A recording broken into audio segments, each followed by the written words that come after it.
What's up, the generation? Welcome to the Big Bets on Campus podcast. This is the college basketball Sweet 16 betting preview. I'm Stuckey, and joining me today are my fellow BBOC co-host Mike Calabrese and Greg Waddell. We are down to just 16, and it's a pretty chalky 16. We have 15 single-digit seeds, plus Arkansas, Calipari, the Cinderella of the dance right now. But there's just 4 leagues that are left, and it's primarily 3, and it's the fewest ever. The SEC has 7, the Big 12 and Big 10 have 4, and then you have Duke. So we are set up for some pretty good matchups in the Sweet 16 as a result of the lack of upsets, and then beyond. Looking at some of the potential Elite Eight, Final Four, and national title matchups are certainly mouthwatering. It could be the first time since 2016 we could have all 4 number 1 seeds in the Elite Eight. And in that year, we had one of the best all-time national titles between Villanova and UNC. But maybe we're due for some more chaos before that happens, because number 1 seeds over the past 3 tournaments, just 3 and 6 straight up in the Sweet 16. 2 of those losses were by Houston over the past 2 seasons as the number 1 seed in the Sweet 16. So a lot of chalk, a lot of power conference teams. Let's dive right in. We'll go chronologically, starting off with BYU and Alabama in Newark. Crazy that people in New Jersey can't bet on the East region legally. That's a conversation for another day. Alabama 5.5 point favorite here. Total 175.5. If this total closes above 175, it will be the highest total in the NCAA tournament since 1995. So what can you expect here? Well, just look at the total points. Both offenses are electric. Both defenses have some holes that can be exploited. This one should feature plenty of fireworks on CBS, tipping off at 7:09 Eastern. BYU escaped with a win over Wisconsin. They've had one of the toughest paths, playing VCU and then Wisconsin, although they benefited from the location a bit and the altitude, which they won't enjoy here, having to go all the way across the country in non-altitude. Meanwhile, Alabama took care of teams that had more talent than. And St. Mary's also couldn't make a shot, which didn't help their case. But Alabama played that game how it wanted to play relative to what the Gales wanted to do. So Cougars tied in Newark Thursday night. Greg, I'll go to you first. Who do you like here? Well, my Cougars have made me and hopefully many others so much money in the final third of this season that it's only right for me to double and triple down on them here. I genuinely will tell you when I think this run is coming to an end. Not going to blindly pick this team every game, no matter how much I love them. I think they're going to win this game. I'm taking them on the money line, plus 170. Look, there's a lot of similarities between these teams. It's not identical. This is not Nate Oates ball to a T. But both these teams will get out and run. Both these teams are going to bomb threes. They want to win the 3-point volume battle. And I think that plays into BYU's hands because they are the better shooting team here.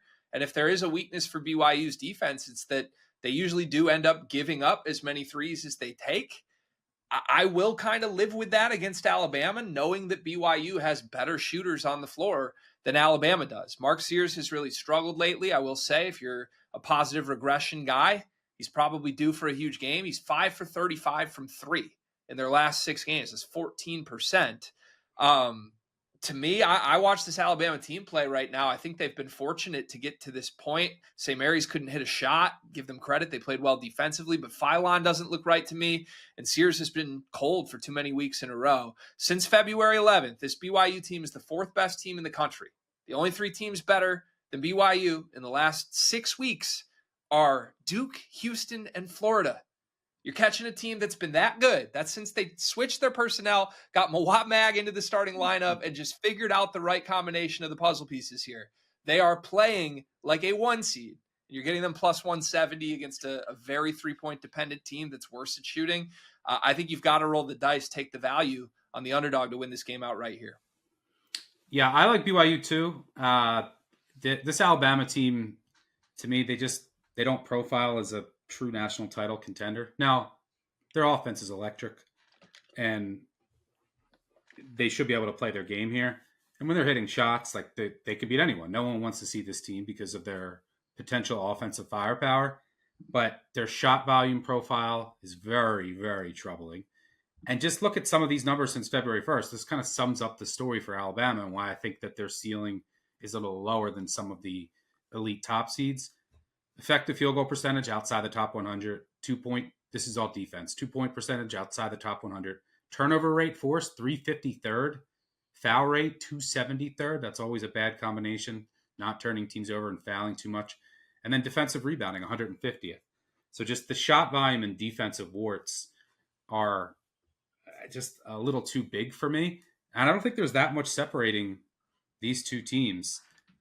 So yeah, I think that there's value on the Cougars, even if, they're in Newark and it's not in altitude, which does worry me a bit. And healthier Grant Nelson does make a difference for Alabama.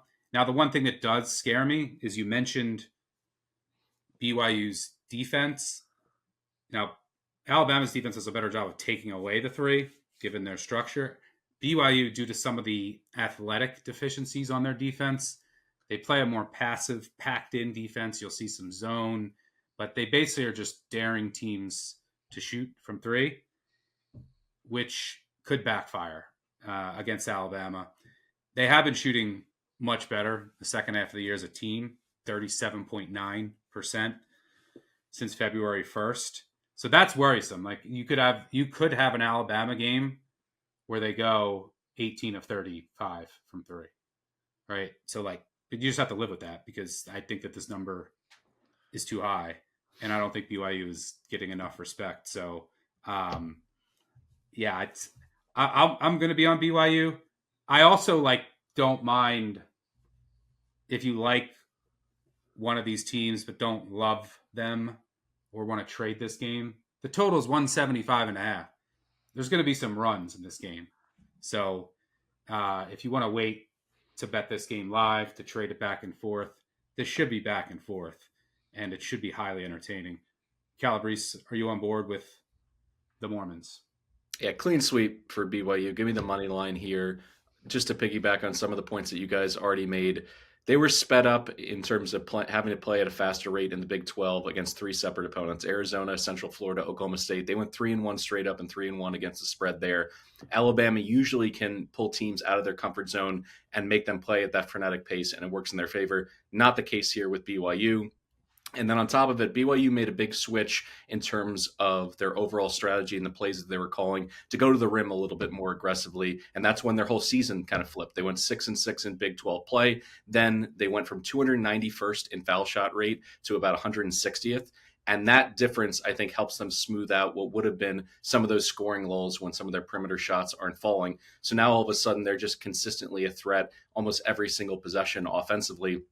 And I agree, Alabama, when you look at their work over the last 6 weeks, they've been really good against anyone who's not elite until they get into the tournament. And then they play with their food against Bobby Mo. That game was tied with 7 minutes to go.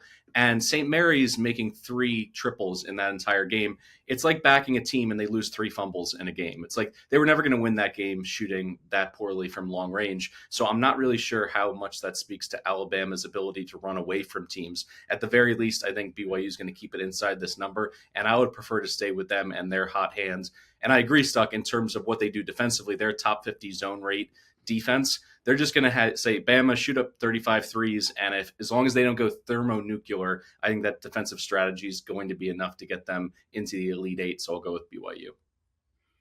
All right, let's move on to the second game on Thursday night between Maryland and podcast enemy number 1, the Florida Gators. Reason for that is because we have our Final Four futures that we have left are Maryland and Texas Tech. and the biggest hurdle standing between those two teams is Florida, who's a 6.5, 7-point favorite here. Total 150, around 157, 158. I mean, to be honest, but we easily could have Colorado State versus UConn here. So I think we might get a really good game because both teams can just kind of exhale that they feel like they escaped. Queen had an incredible game winner against Colorado State. And Florida, I mean, if UConn got better looks that entire game, they could have hit just a couple more. I think Florida is sitting at home right now. So I think both of these teams got a bit fortunate. This game will be played out on the West Coast in San Francisco. Todd Golden will be pretty comfortable there. I think they're practicing in San Francisco's gym for what it's worth. On the surface, I think this number is too high, just based on what I projected as. I think it should be closer to like 4.5. So at 7, I don't know if I'll be able to pass up Maryland. There's a couple things I am worried about. Like what we saw with UConn, there are some cracks in this Florida defense if you can do some stuff off the ball. Maryland doesn't really do that at the same level as UConn. They also aren't super elite on the offensive glass, which is where I think you can hurt Florida some. And then I know Maryland does a good job on the not getting fouls. They're like 26th in foul rate, but they're going up against a lot of size, and they cannot afford to get in any foul trouble because the depth, we talked about it all year. There's a big fall off from their starters to their bench. And Florida's going to be able to get out in transition. Like Maryland will let you do that. That's always dangerous against the Gators. I know Maryland's transition defense from an efficiency standpoint hasn't been good, but letting the Gators get out and run is always scary. Florida should be able to get to the rim here, and then they're probably going to get some easy buckets. And Maryland their bigs have the time, like when they go after shot blocks. When do you just have to concede a bucket? But Florida's probably going to be able to get to the rim here. They're probably going to be able to do some damage on the offensive glass. And then some of the wild cards, the tricks that Willard could have up his sleeve, like, do you really want to go zone against Florida? You'll probably get crushed in the offensive glass. You're hoping they miss threes. That's always dangerous. They like to press.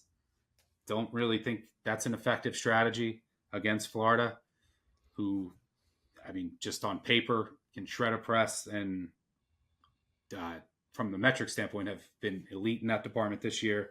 So it's not my most favorite matchup schematically, but if Maryland can stay out of foul trouble, they're starting 5, with Queen and Reese down low, and then their trio of guys on the perimeter who shot over 40% combined from 3 on close to 600 attempts this year.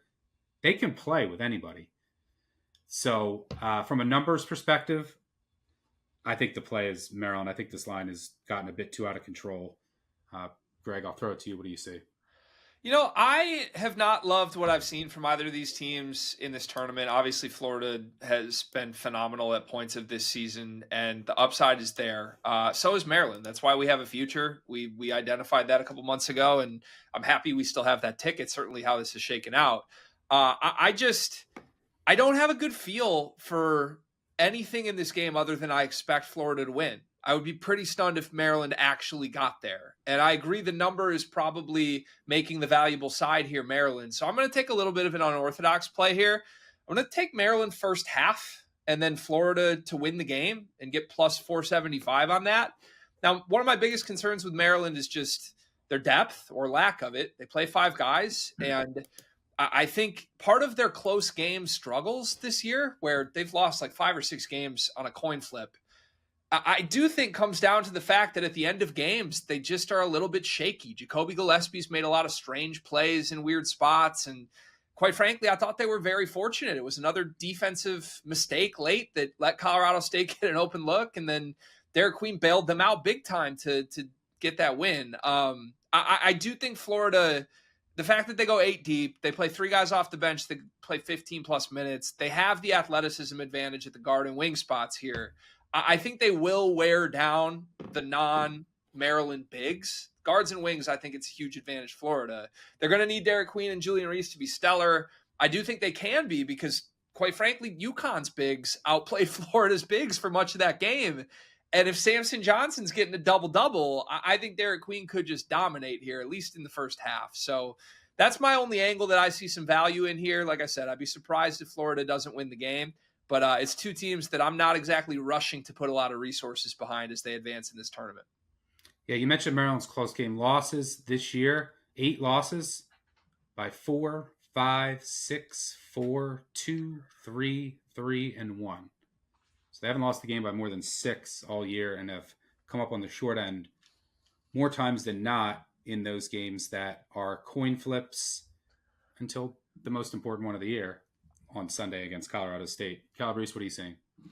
Yeah, I would love to know, shooting this up to Evan Abrams, our director of research, has there been a team that's ever made it to the Sweet 16 that is catching more than they've lost by the entire season? They've been inside this number the entire season. So I feel like that's got to be a pretty rare occurrence. And also, I like Greg's play because Maryland is an elite team, at least scoring margin in the first half. They don't usually have slow starts. Now, granted, Colorado State got on them there in that last game, so recency bias plays a part in this. But I think a big element of playing up against the number 1 seed in your region is to make sure that you emotionally feel stable, that you belong, that you're not playing catch up. You get to the second TV timeout and you're down 10 points, and a little bit of that, fear factor and imposter syndrome, filters in a little bit. I'm going to take them plus the points for the full game, though.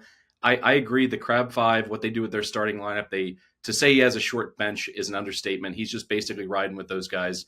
For that reason, I'm going to keep my finger on the live bet option because if they get in any foul trouble, let alone, fatigue will play a factor down the stretch in the final 5 minutes of this game, but they can ill afford getting fouls on Queen or Reese early in this game, and Maryland can just throw bodies at them off of the bench. So if that were to happen and someone gets their second foul inside the first 5 or 6 minutes of this game, I may look to buy out a little bit from this bet. But I think Maryland's the right play here. I think it's too many points, and essentially, I like what the guard play brings to the table. I know Gillespie has his goofy moments with turnovers, but him and Reese can both potentially go out and get you 20 points. So I think from a starting 5 perspective, they're balanced enough to make this a coin flip game down the stretch. So I'll take north of 2 possessions.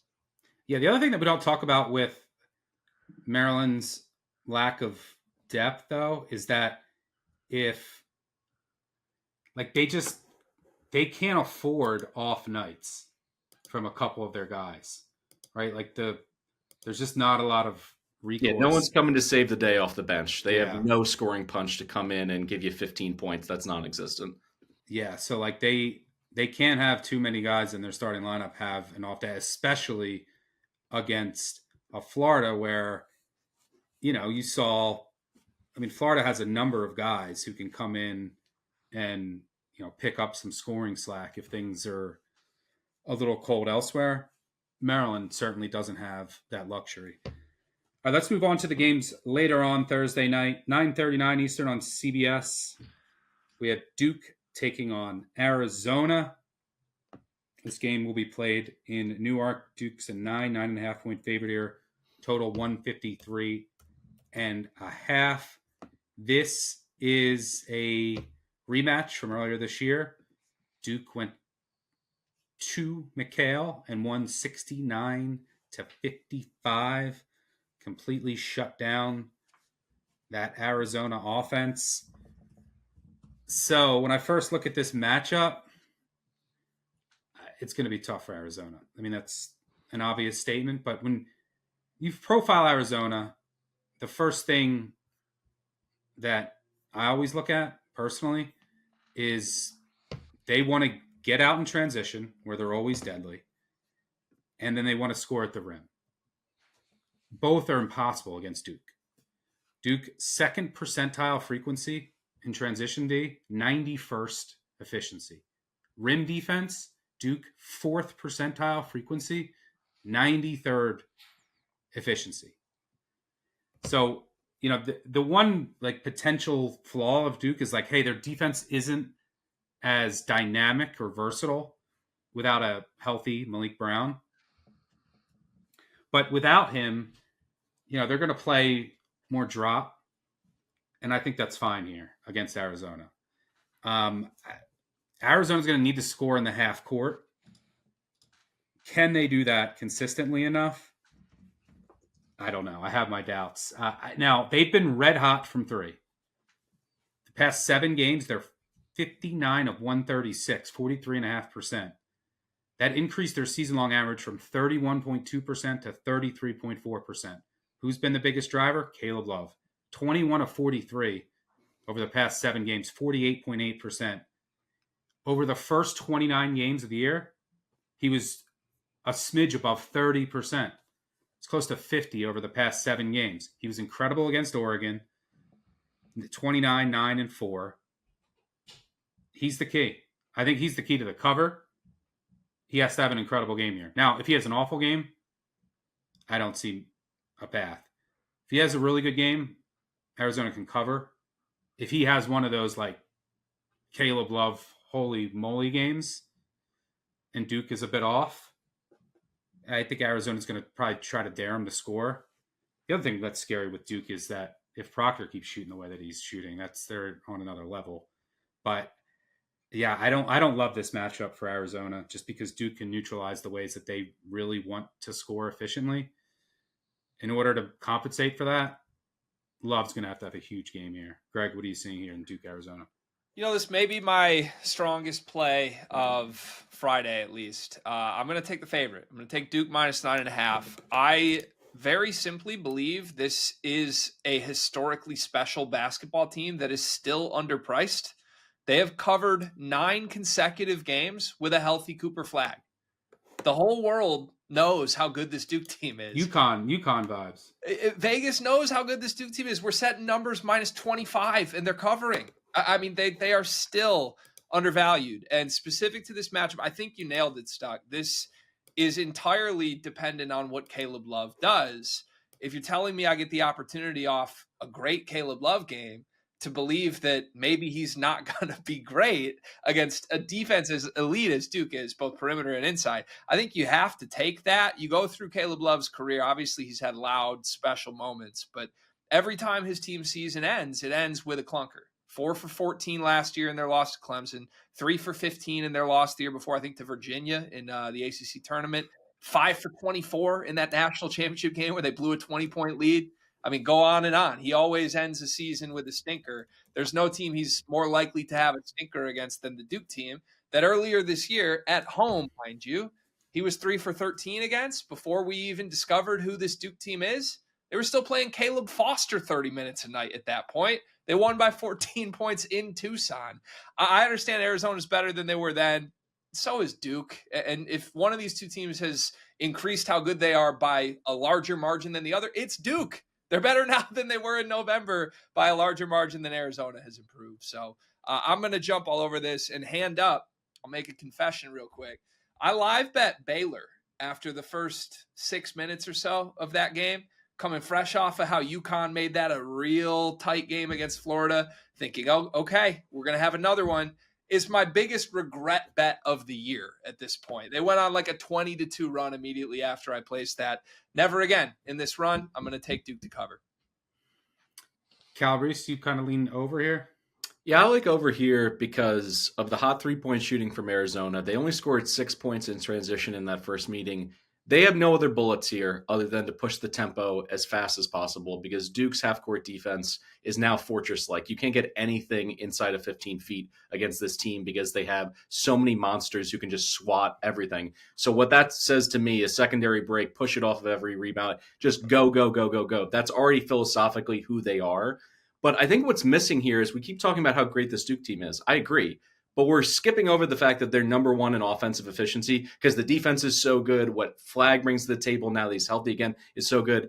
Dating back to mid-February, in games that Flag starts and has finished and not had any injury issues, they've scored 94.5 points per game. So they are ascending to a different level offensively. I could see them scoring 100 points in this game. So the fact that this number is suppressed by how much of an off night Arizona had shooting the first go-around on their home floor, I think I got to take the value there. And particularly if they can keep this a game inside the last 8 minutes and there's any chance for some garbage buckets, some threes, some fouls in the last 2 minutes, I think 153.5 is a little bit too low. So I do lean that way. But I think there's a chance that Arizona gets blown off the map again just because of what Duke's doing. But hopefully they do it so dramatically that they get close to the century mark in terms of scoring on their own. I can go over this number.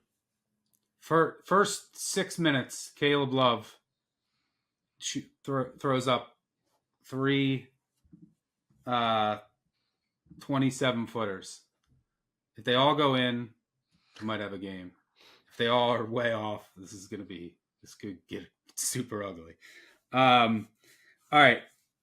Let's move on to the last game on Thursday night between Arkansas, the Cinderella 10 seed, Arkansas Razorbacks, taking on Texas Tech. Texas Tech 5.5-point favorite here, total up to 148.5.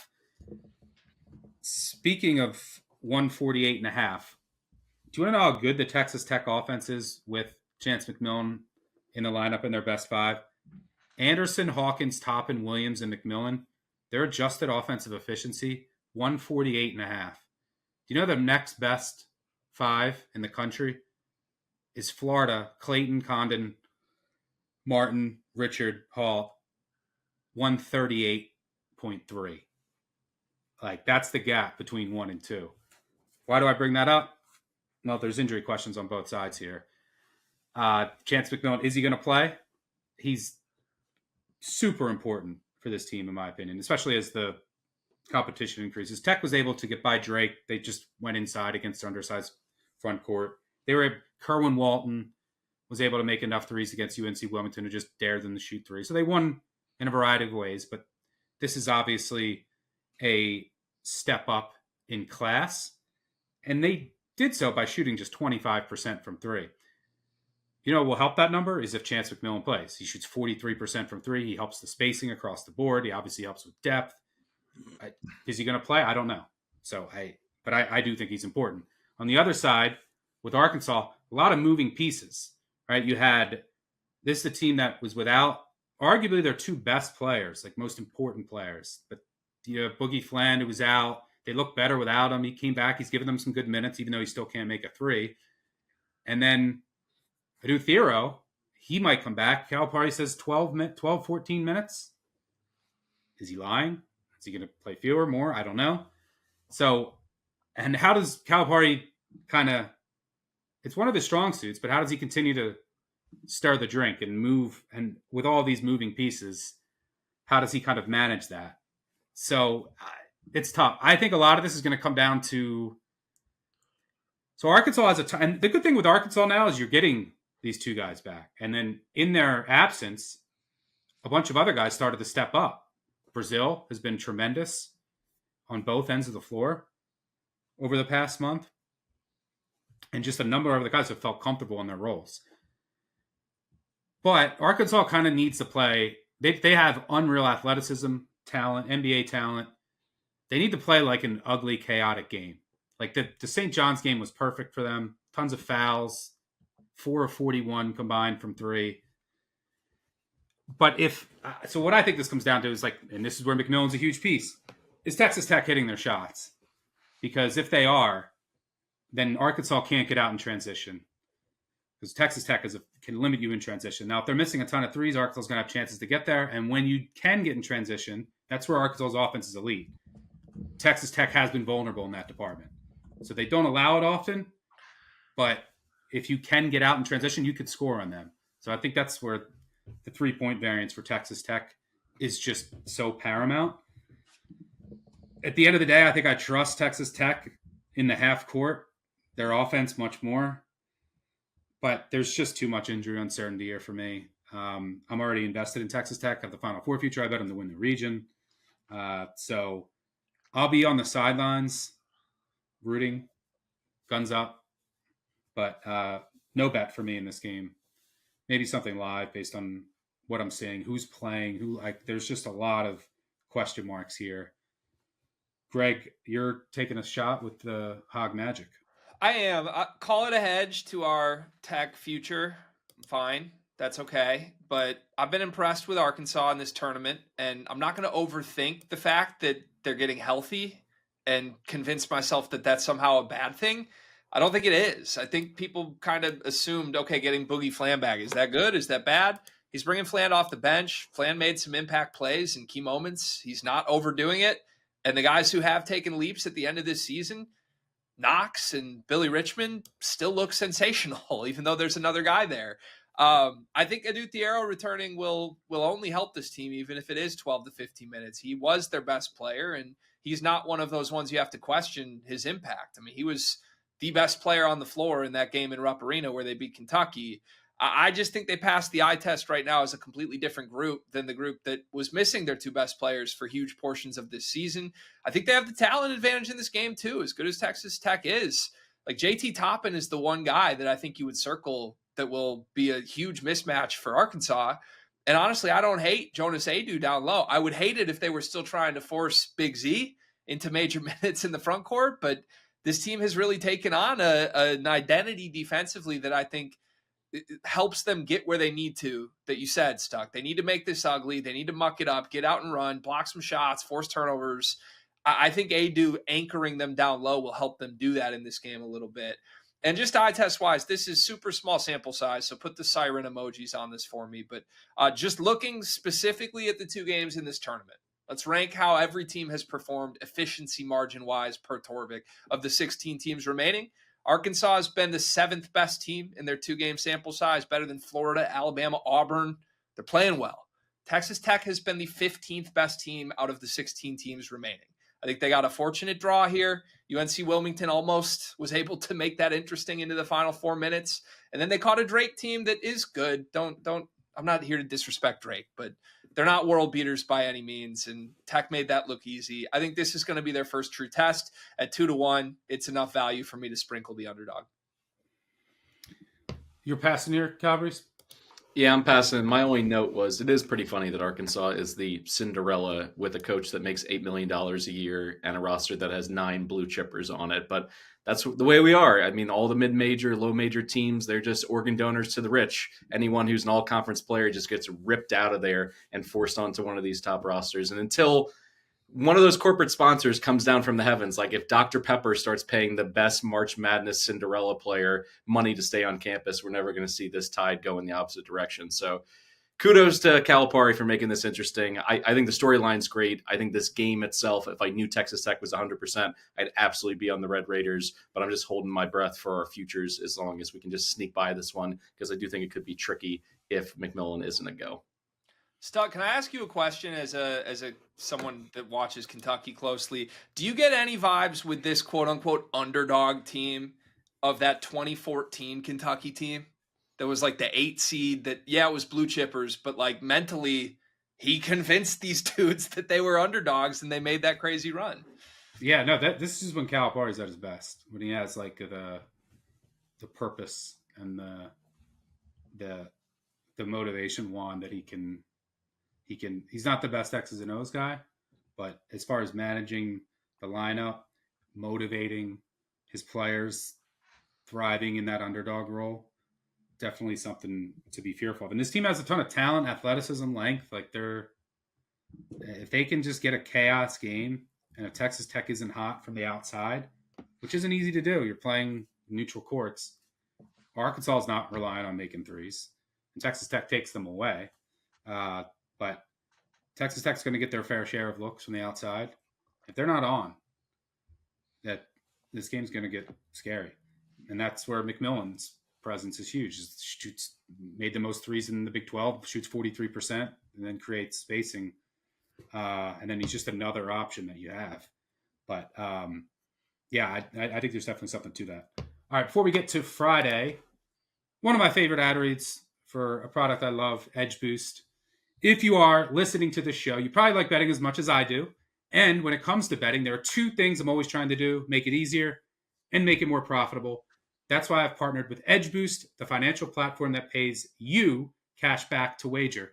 Edgeboost is an online bank account that pays you for every deposit, because with the Edgeboost Visa debit card, you get up to 0.5% cash back on all your sportsbook, daily fantasy site, and casino transactions. That's free money back in your pocket just for doing what you're already doing. It's a no-brainer. I promise this isn't some credit card gimmick. It's what I thought when I first heard of Edgeboost. But I opened my own Edgeboost debit card account, and it just made everything so much easier to deposit into all of my sportsbook accounts. There's no catch. There's no hidden fees, no minimum balance requirements, none of that. They make all their money just on volume. And if you've ever had a casino transaction flagged by your bank because they thought it was suspicious or been given the runaround when trying to fund a sportsbook account online, we've all been there. The Edgeboost debit card is the perfect tool to alleviate all those issues. It starts with a $250,000 daily limit and will never be declined for gambling activity. Never. It's why I was happy to open an account and have been happy ever since. So make your betting life easier and stop leaving money on the table. Visit Edgeboost.bet to sign up. And if you use promo code BBOC and deposit $25, you'll receive a $25 deposit match, plus Tier 2 status for faster bank deposits and more cash back. That's Edgeboost.bet, promo code BBOC. Shout out Edgeboost. All right, let's move on to Friday. Let's kick things off with an SEC Big Ten tilt between Ole Miss and Michigan State on CBS 7:09 Eastern in Atlanta, Georgia. Michigan State 3.5-point favorite here. Total 143.5. Interesting schematic matchup. I can tell you that so looking at this number, my first thoughts on this game, I look at this number, I actually show value on Michigan State from a numbers perspective, which I'm shocked at that because I never show value on Michigan State. So I think Michigan State's a little cheap here, but am I just dumb for betting Michigan State? Shouldn't I just wait until they're down at the half or down 8-10 minutes into the game? I made a big mistake. I had New Mexico plus 7.5 against Michigan State. Dumb. That number one, I didn't buy out. Two, that I didn't have just the first half. I mean, this Michigan State team, we see it a lot. They go through first half lulls. Their biggest strength is their depth. They start to wear teams down in the second half. Izzo kind of tinkers with what's working during the game. And they have been just fantastic in the second halves of games. So that's my first thoughts on this. It's like, do I want to bet Michigan State pregame, even though I show a little value, especially when it was at 2.5? Or like, is that just dumb? Like they're probably going to be down at some point. So I went, but from a schematic standpoint, Michigan, there's some good and bad for both teams. I mean, Michigan State wants to get out in transition.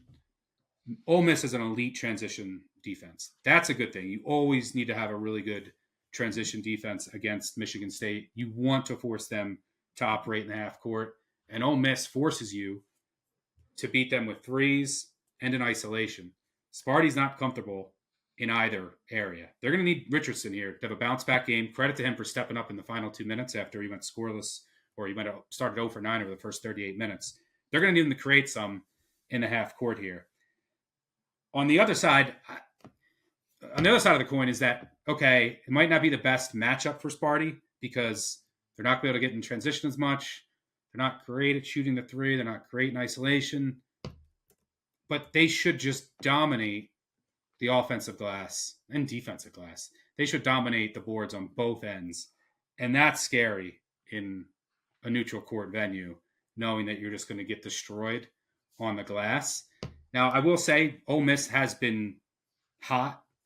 And coming into the tournament, they were probably the team likeliest to experience some positive shooting regression.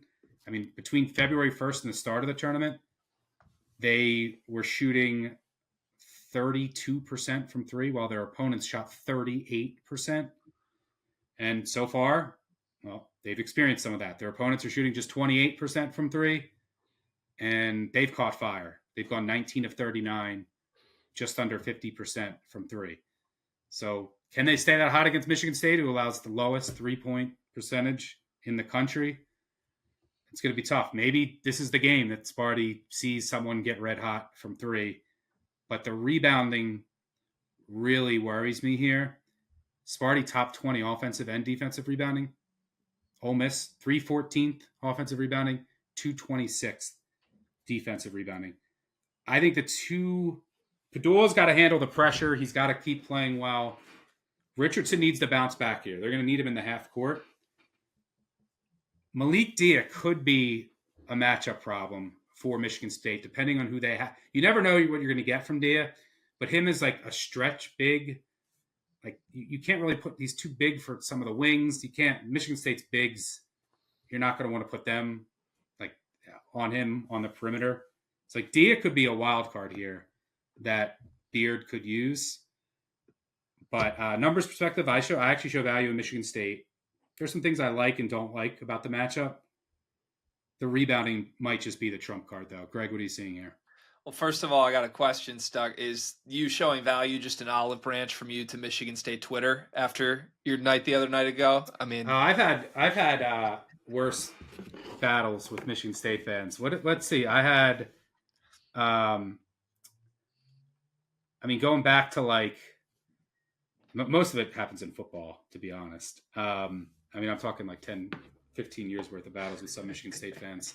But yeah, Michigan State, well-deserved win. I was salty, had too many beverages. Kentucky went to the Sweet 16 and lashed out to Michigan State fans, who I since apologized to. I had too many beverages. So no, I just make this like 4.7.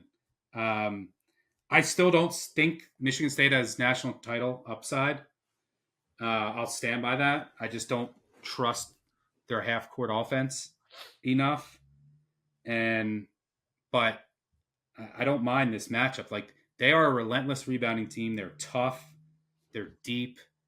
And I don't hate this matchup for them. But I do think Richardson's bounce back he needs to bounce back here because they're going to need him in the half court. Like, they're not going to be able to live in transition here. One of the reasons Ole Miss isn't great on the glass, they don't have a ton of size, but they also just get back.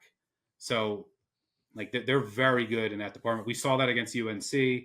So, but 2 months ago, I would have been much more worried about Michigan State just having to operate in the half court in a one-and-done game.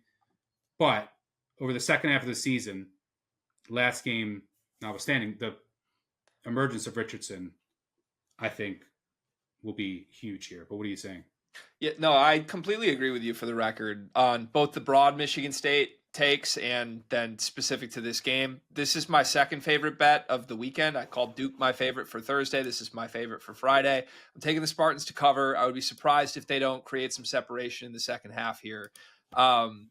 Look, Michigan State is going. But should we just wait, Greg? Well, should we not bet them pregame and just wait? We could, right? Because they still start Shimon Zapala and they pull him out 4 minutes into the game and he never gets off the bench again and they're down 6 every time. So that's not a bad play, to be honest. But no, look, there's too many things. You highlighted most of them that schematically Ole Miss just doesn't prioritize or is flat out weak at that Michigan State will exploit. They're going to dominate the boards in this game. They're going to get to the free throw line a ton in this game. And that's been one of my biggest frustrations and why I think a lot of neutral parties are frustrated watching this Michigan State team win games. Half of the time they're creating separation by kind of jumping into fouls and getting to the free throw line where they never miss free throws. And it's frustrating to watch. It's not the most aesthetically pleasing, but it works. It's damn effective. And Ole Miss fouls a ton. They don't mind getting in foul trouble. It's part of the scheme defensively. I think Michigan State's going to live at the line. If they're not getting to the line, they're going to get second chances. They're just going to get too many possessions in this game. And lastly, again, the story for Ole Miss on this run, good couple games. They're shooting the lights out.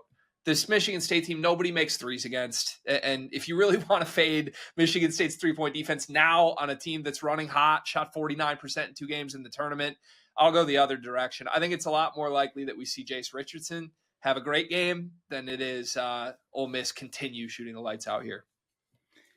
Yeah, and it's not like Ole Miss is an elite shooting team. From 3. Like, there could be a game coming up where Michigan State just gets, someone goes 12 of 24 against them. But I think for the most part, I think they've ran a little bit lucky. 27% is pretty extreme, but is over the course of 20 years, he's like 2% lower than the rest of the league in Big Ten play. And they contest.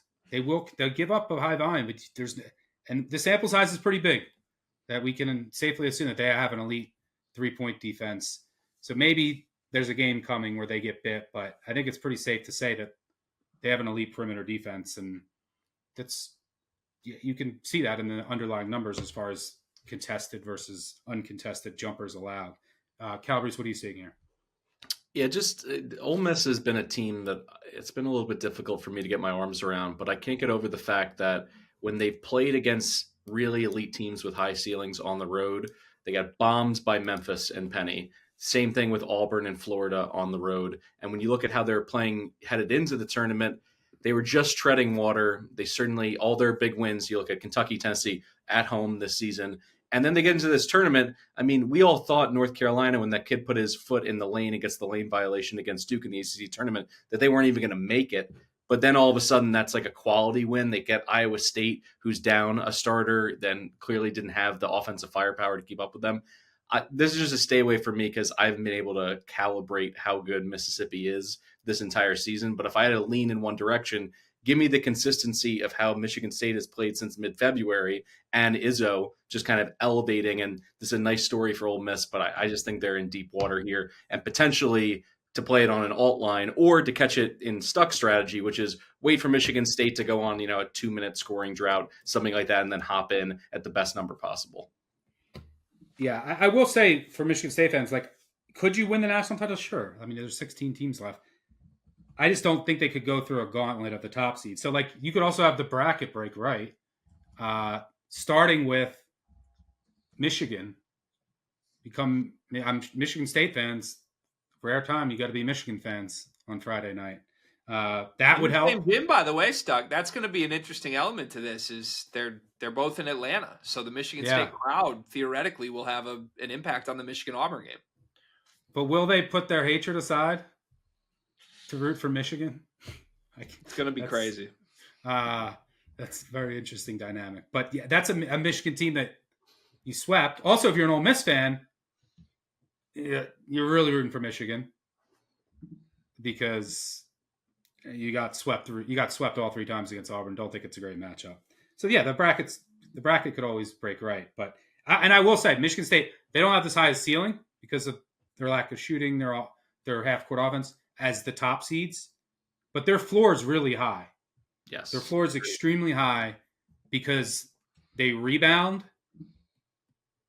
and they're deep, athletic. They play hard. They shoot free throws really well, get to the line a ton, and they play really good team defense. So their floor is really high. I mean, what were their losses this year? Their losses were by,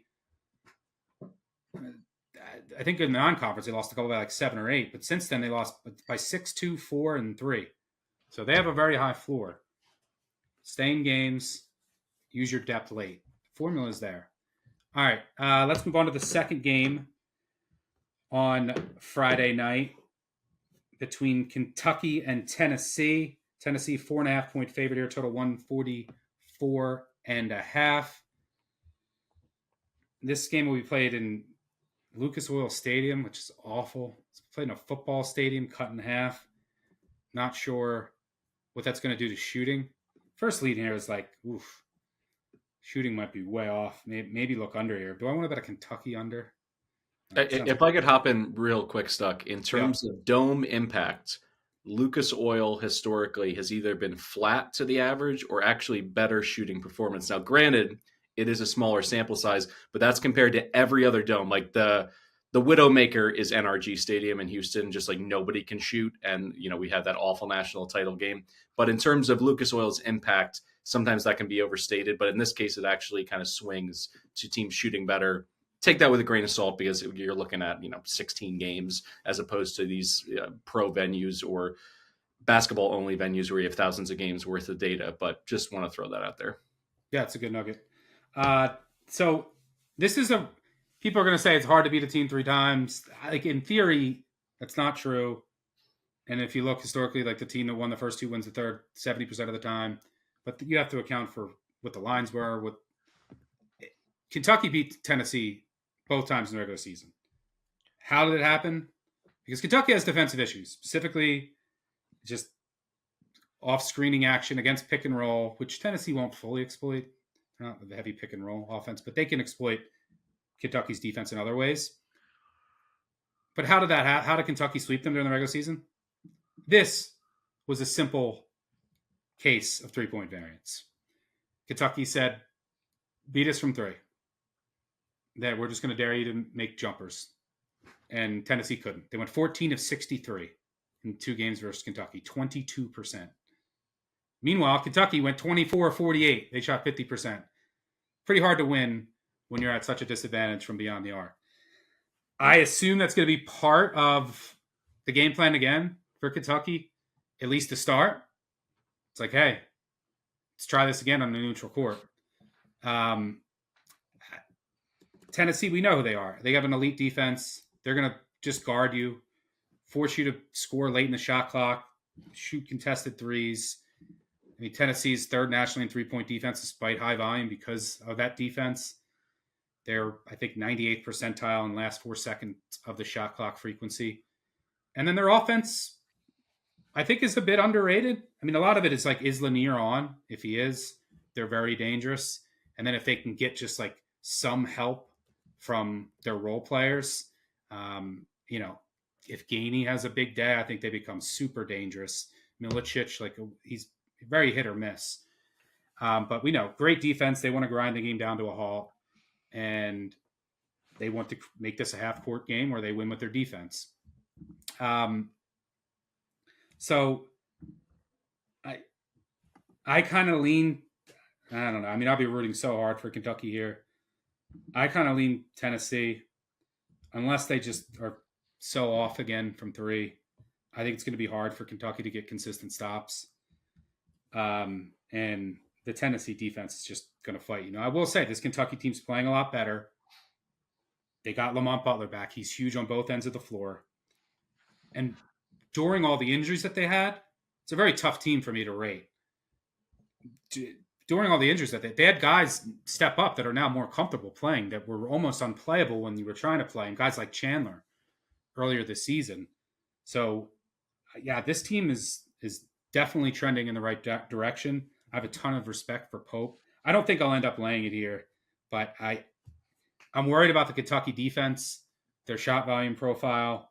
Now, they can battle. Like, if they just dare Tennessee to shoot, Tennessee's a really good offensive rebounding team, but Kentucky can be very good on the defensive glass. So I think what this comes down to is Kentucky's going to turn Tennessee, try to turn them into 3-point shooters again, hope for the same results on a neutral court. But I don't have a great feel for this one. Greg, what do you say? Well, you gave the number on, is it hard to beat a team 3 times? 70+% of the time, the team that wins the first 2 wins the third. Even against the spread, it's basically 50-50. It's what you would expect. So there's no logical analysis that implicates that that's actually true. To me, I look at this Kentucky team. The story of their season has been fighting through adversity, feel good vibes, capitalize on matchups, win the coaching battle. Honestly, Pope's been a huge upgrade there. And I think they have some stuff mentally that has impacted these games against Tennessee. You mentioned they come into these games and basically say, we don't think you can beat us from 3. Tennessee hasn't been able to. Shooting is mental, especially in a big spot like this in a football stadium. And I don't know that I trust Chaz Lanier to be that guy. He's played really well in the last 2 weeks, but he's stunk in every matchup with Kentucky this year, partially due to what Kentucky's been able to throw at him defensively. And I'm buying the Kentucky defensive resurgence here. This has been a crazy turnaround. Since Jackson Robinson basically shut it down for the season. Who was a 0 defensively. It's been awesome. They've been 17th nationally in adjusted defensive efficiency since Robinson went down. That's a 12-game sample size. That is 25 spots better per national rankings than the Tennessee defense in the last 6 weeks of the season. I mean, I understand that doesn't make any sense because we view Tennessee, rightfully so, as an elite defense. They haven't played like an elite defense for a month and a half. Meanwhile, Kentucky actually has. So I'm just going to take the points here. I'm going to take Kentucky as an underdog. I'm also going to bet them money line. I believe we're going to see a very similar game script to the first 2, and I trust Kentucky shooters more than I trust Chaz Lanier. Yeah, I mean, Kentucky top 20 over that span, that 12-game span. Now, what is a bit where they've been great on the defensive glass, what is a bit worrying is that their 2-point defense is 337th. Their allowing a ton of threes, and just no one can make one. Now, part of that, the first two games, you played Troy and Illinois. Neither of those teams can be relied on to make threes. Tennessee isn't an elite shooting team. Now, they're more capable than Illinois and Troy, but I think they've been running a bit lucky, but there's definitely improved. And like Robinson was a 0 offensively. The key to Kentucky, the key to almost every Kentucky game I watch against a really good team, I think is Kobe Bryant. He's a 0 defensively. So when he's out there, if he's on, and you're just like, wow, Kobe Bryant's on one, Kentucky's ceiling is exponentially higher. He's the guy to watch for them. And I think the same is for Gainey. Like if Gainey's on for Tennessee, their offense is much more dangerous. Really fascinating game. Fans that'll be talking shit to each other for 5 straight days until that kicks off. I don't know if I'll be out for that game. Probably not. Message me if anyone is in town. I'm going to Chicago Saturday for our Elite 8 event. I'll retweet it out again. But if you're in Chicago, Joe's on Wheat Street. We'll have an event. Just got to RSVP. It's free. Jim Root and I, Jim from the 3-Man Weave, we'll have an Elite 8 preview. We'll watch both games on Saturday. Hopefully Texas Tech is there. Although it's an Arkansas bar in Chicago, I learned. So, yeah. Everything's lining up for Cal. So hope to see you guys there. You just got to RSVP. All right. Let's move on to the late slate on Friday night. Real quick, Stuck. If I could just throw out a player prop for Tennessee. Oh, yeah. Sorry, I didn't go to you. What do you got? Yeah, no sweat. Over 21.5 points and assists for Zakai Siegler. He's had 21 or more in this stat combo in 5 straight games. That includes bouts with Florida, Auburn, UCLA. They've needed him to shoot more. His shooting volume has gone up. He was a sub 10 shots per game kind of guy for much of the season. Slight uptick there. Where it has spiked in terms of his box score has been his foul shot rate. From the SEC tournament through the games in this past weekend, he's making 6 foul shots per game. And I think that moves him a little bit closer. You know what he's going to do as a facilitator. But when I look at this in his 2 meetings with Kentucky, 2 games, by the way, that Tennessee kind of dictated the pace a little bit in terms of overall possessions. He went 1 for 13 from 3-point range in those 2 games, and yet he was still right around this number. I think if any of those threes start to fall for him, he's going to comfortably cruise past this and land in the mid-20s. And a big reason for that is Kentucky is cooking offensively. Their games in March, they've averaged 163 points. I think they are going to speed this one up, and it's going to be closer to their preferred tempo. More possessions just make this one a lot more gettable from a player prop perspective. So I'm going to go over on Ziegler's points and assists. Good stuff there. All right, let's move on to the 2 final games. Start Michigan, Auburn. Auburn 8.5 point favorite here. Total 153.5. You know, I think the entire state of Michigan I'm just mad at. I had a bet on New Mexico. I had a super long shot on UC San Diego. And then I had a future on Texas A&M. Michigan took both of them out. And here are the Wolverines. I have to give credit to them.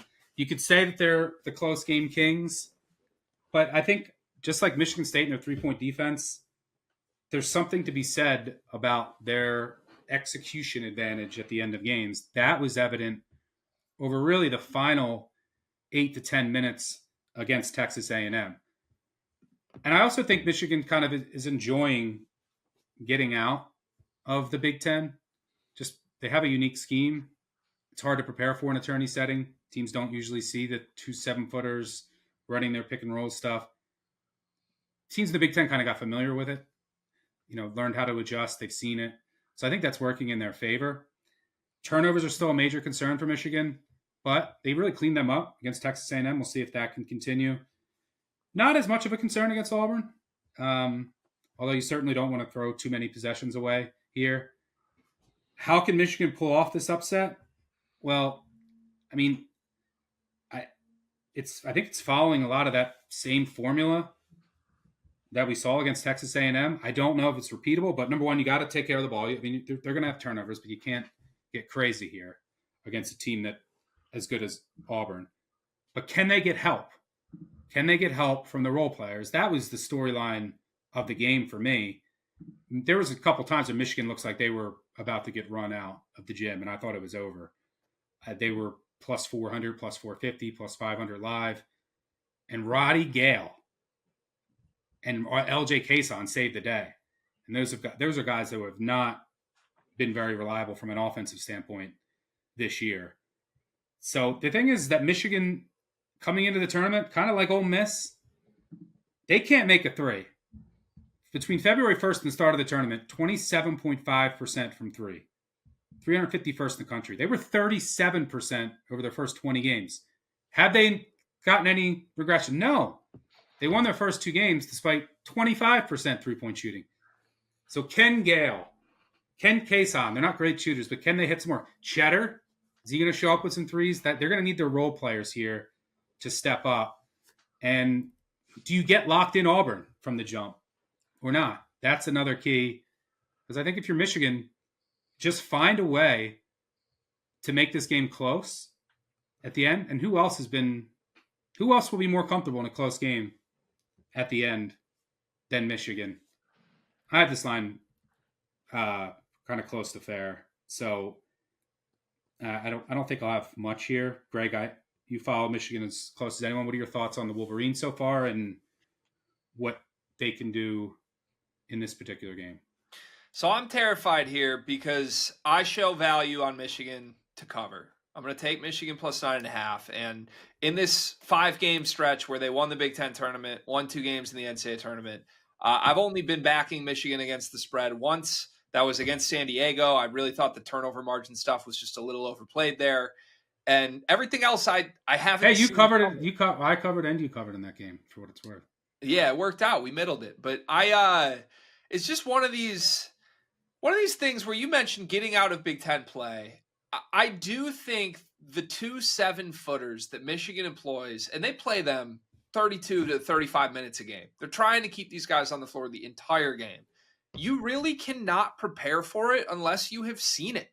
And in the Big Ten, there's a lot of 2 big teams that I think by the end of conference play, the scout was out a little bit for teams within the conference that I just don't think you're capable of replicating that in the NCAA tournament. I thought that affected A&M, who, did dominate the boards early in that game, but as the game wore down, even when they got second chances, they were bothered by the size trying to finish with the putbacks. And, I looked through Auburn's season. They have 5 losses on the year. This was a team that was the most dominant team in the sport for 4 months.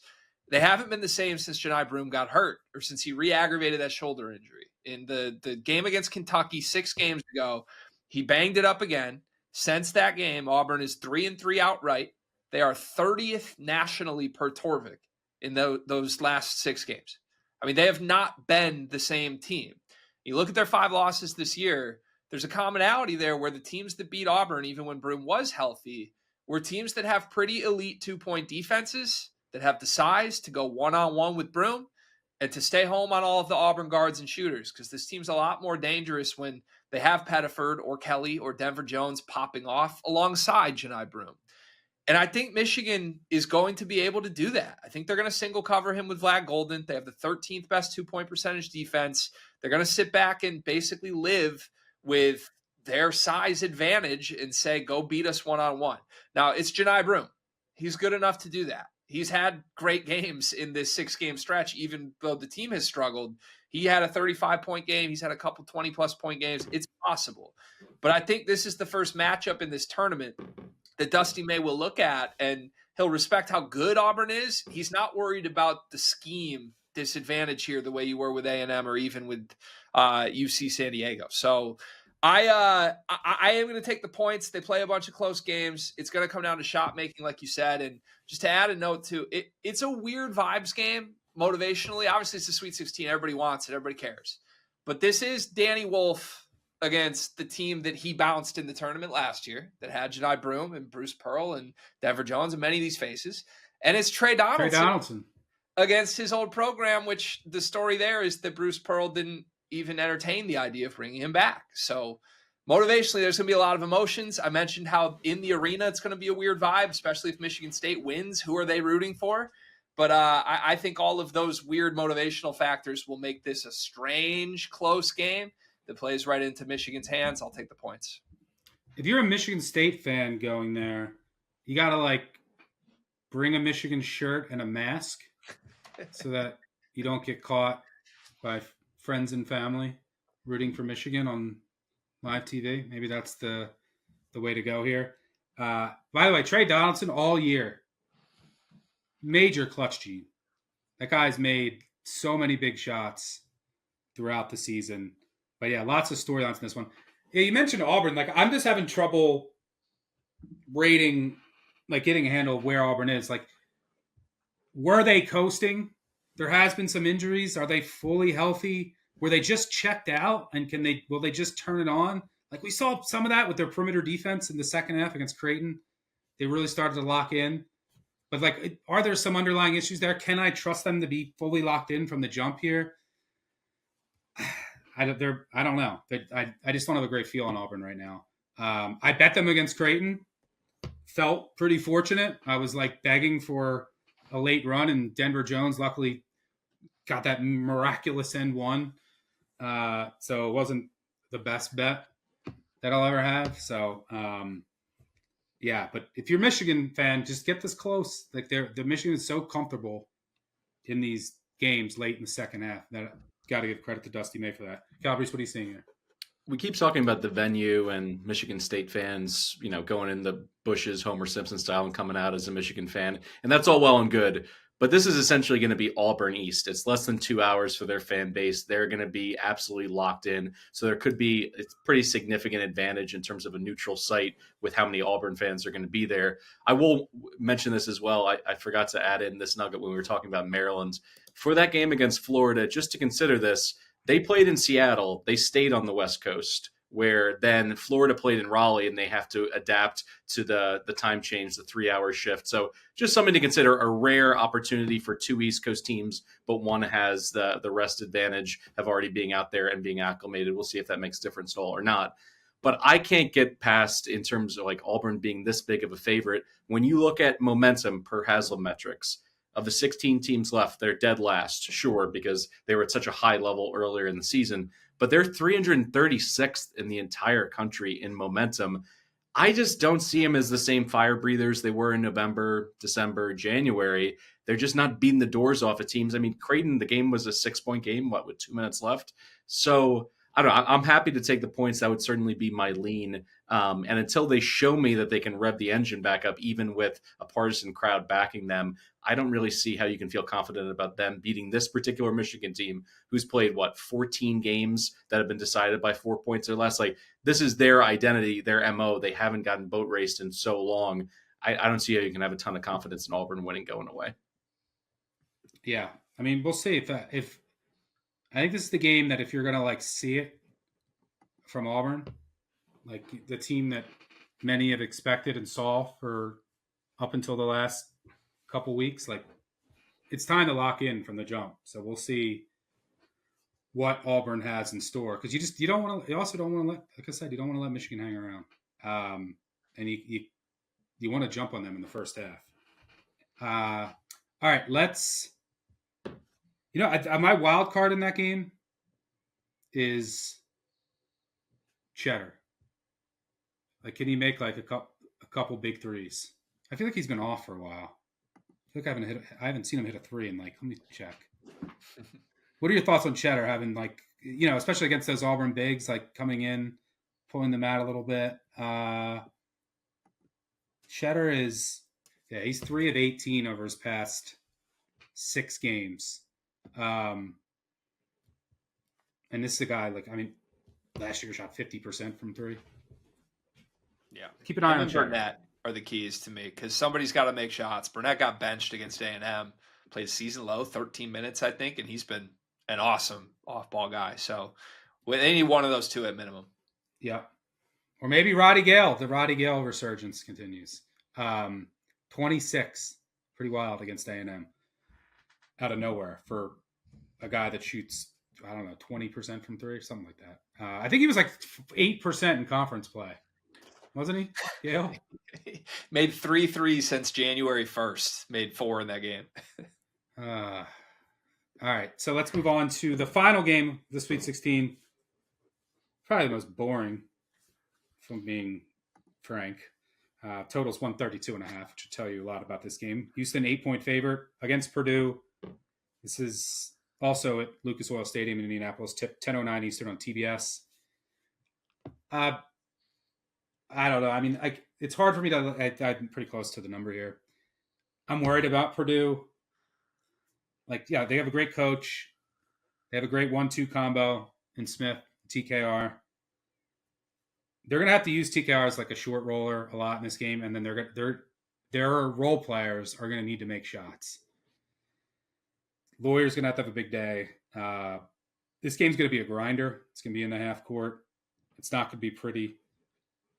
But I'm worried about Purdue's like just overall athletic disadvantage across the board, and I'm worried about their defense just being a house of cards. So we talked about the 2-point defense.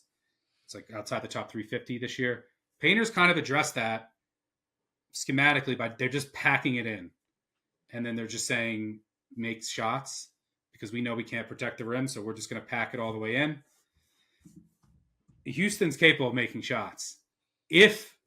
Now, maybe in a football stadium, they're just stone cold. And then you got to worry about them playing volleyball. You got to worry about TKR getting in foul trouble, but you'll live with those chances. But I mean, Houston, they don't shoot a ton of threes, but when they do, they're one of the best. If Houston is on to start this game from three, they're making threes. Then Purdue has to unpack their defense, and then it's going to get ugly. Because I just don't think that Purdue can consistently run the offense it wants to against this Houston defense, unless some of their other role players are stepping up, and I'm not sure I fully trust them. Yes, they were great. They had great ball movement against McNeese State. They had a great game plan in that game. But their first two games were against High Point and McNeese State. This is a big step up in class. Then again, it's Houston. Like, they're going to grind the game down. Who knows? It could be like 54-50 with 2 minutes to go.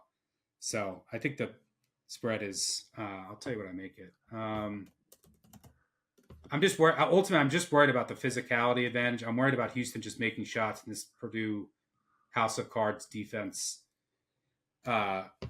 just all falling apart. I mean, I make it around 8, so 8.5. Greg, what are you seeing here in Purdue Houston? Yeah, I think there's a world where both defenses find a lot of success. I'm going to take the under. 132.5 is what I got it at. Two very slow teams. Purdue picks their spots to run, and when they feel they're at a talent disadvantage, they get extremely deliberately slow. Look back to Michigan State game at the Breslin, a 60-possession game. They played 60 possessions against High Point. They played games at 59 possessions this year. I think we're going to see a lot of snail's pace from Braden Smith and TKR. Sort of walk it up, drain the clock, play the short roll, minimize possessions. That's our best chance to win. This is an extremely high IQ basketball team. And I think Houston's going to be perfectly comfortable with that. That's the weird dichotomy where it kind of plays right into what Houston wants anyway. I could see Kaufman-Wren getting the Houston bigs in foul trouble. Because the one thing is they're not huge. I mean, they're all 6'8", pretty much down low. And I do think TKR is kind of complex enough as a cover with his footwork to cause some issues for the Houston bigs. But it's one of those things, even if he's going to the free throw line a lot, he's not a great free throw shooter. It just feels like this could end up being a clunky late night game in a football stadium. So I'm going to just rock with the under. I expect Houston to win, but maybe out of respect for Braden Smith and Matt Painter, I don't want to touch the spread. Yeah. I mean, Purdue just daring teams to shoot threes. Houston's number 1 in the country in 3-point percentage. That's the fear. But they don't like to shoot a lot. They like to shoot mid-range jumpers. That's where they like to live. And then if they miss, they're good there. But if they miss, they try to get the offensive rebound. But if Purdue packs it in and they're not making jumpers, they can compete on the defensive glass enough. But they're going to need someone else to step up, like probably a couple other guys. Lawyer has to be one of them. And then, like, in this game, you probably need like Heidi to be big, just to make some shots. So yeah, I mean they're gonna, because Houston's gonna swarm. They're gonna swarm TKR. They're gonna swarm Smith with the ball, and that's how you beat Houston. You got to move the ball, which Purdue can do, but they're gonna need some of their role players to hit shots, and then they're gonna have to hope Houston does not have a great shooting night, because that's basically what their defense is at this moment, because they don't have rim protection. They're basically saying, hey, shoot from 3. Calabrese, you also are on board with the under? I Yeah. can see the under, by the way, for sure. Yeah, give me the under here. We talked about it. The pace, the half-court defense, what Houston takes away. Their pick-and-roll defense when it comes to the primary ball handler, they're 10th. Their mid-range defense, 32nd. That kind of throws out what Braden Smith wants to do, being able to take those picks and pull up from 17 feet. They're first in half-court defense on a per-game basis in terms of overall points and per possession. And then when you look, when they were paired up against slow teams in the Big 12, West Virginia, Baylor, Cincinnati, those games averaged out to 128 per. I think that's where this number should be closer to. So 132.5, 133. I'm on the under here. Yes, there is the fear of a hot start for Houston from 3-point range, and Purdue has to kind of throw caution to the wind and speed it up a little bit. I could see that element creeping in as a potential to, gum up the works in terms of an under. But if both teams are successful in slowing this down, I could see this one played in the low 60s, a team struggling to get to 55 here. So with that being the case, I'm just going to go under. All right. Consensus there between you two. I can see it too. Stamp my approval on that. You two have consensus on Michigan. I have no strong feel there. Where else do we have some consensus? Michigan State, more or less, like either pregame or look for them live.